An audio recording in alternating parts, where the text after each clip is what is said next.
Sparrow Health System has been around now for 125 years. Its history starts with a group of 8 women, a deck of cards, and an idea.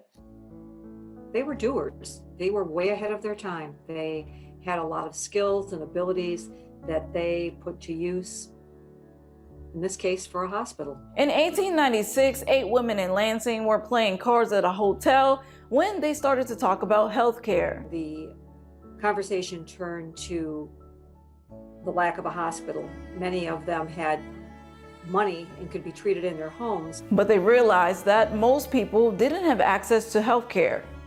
And the only hospital in town, the Sisters of Charity, had been closed 3 years earlier.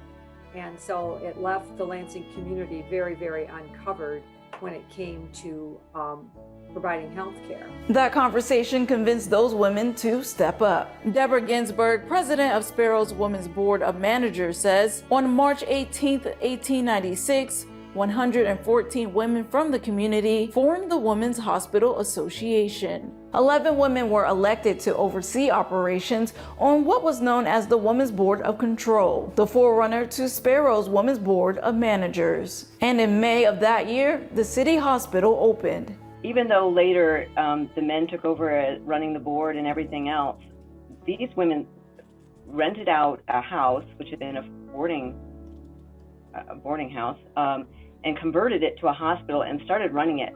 We have to remember these women didn't have the right to vote at this time. They did not have equal rights. They were excluded from whether it was a library or other places. And their backgrounds varied. One woman was a milliner and owned her own retail shop. Amanda Barnes was the wife of a former mayor. And Augusta Appleyard was a former teacher and the wife of a man who served as the superintendent of construction for the Capitol. So she watched the Capitol being built and learned from him about how to build an organization. They moved 2 more times before they reached out to Edward W. Sparrow and others to contribute. And in 1910, he donated land and money for the hospital that now sits on East Michigan Avenue.